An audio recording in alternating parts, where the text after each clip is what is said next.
Pak, saya mau tanya. Gini, jadi papa saya itu pensiunan BUMN.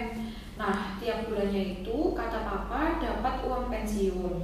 Apakah papa itu harus lapor pajak ya, Pak? Oh, udah pensiun nih ceritanya. Iya, Terus setiap bulan masih dikasih uang pensiun? iya. Oh, kalau gitu ya tetap harus lapor dong. Karena kan dapat uang dari negara kan. Iya, tetap lapor ya. Besar nggak jumlahnya? Nggak terlalu besar sih, Pak. Oh, tapi NPWP-nya masih aktif kan? Masih. Nah, ya udah.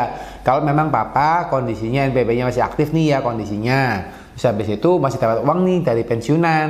Ya udah, karena memang kan gini toh, ceritanya NPWP itu tidak akan bisa ditutup kecuali orang tersebut meninggal dunia gitu ya. Kalau orangnya masih ada, masih sehat gitu ya, terus masih dapat uang lagi gitu ya dari pensiunan, meskipun sudah pensiun tetap harus punya kewajiban untuk melaporkan pajaknya, melaporkan SPT ya, bahasanya melaporkan SPT-nya gitu ya. Nah, nanti tinggal dilihat uang pensiunnya itu banyak atau enggak. Nah, kalau dapat uang pensiun biasanya itu sama perusahaannya memberikan uang pensiun itu langsung dipotong PPh 21 biasanya ya. Nah, jadi apa yang dilakukan? Nanti papanya kamu tinggal minta aja bukti potong PPh 21 kepada perusahaannya. Nah, terus nanti kalau sudah bukti potong PPh 21-nya, ya udah, kan penghasilannya kan cuma dari pensiun nih ceritanya gitu ya.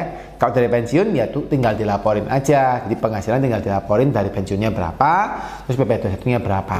Nah, cuma masalahnya kalau misalnya papa kamu punya usaha lain, punya pekerjaan lain gitu ya. Mungkin karena pensiun terus nggak ngapa-ngapain, nganggur, malas gitu ya, akhirnya melakukan hal lain ya.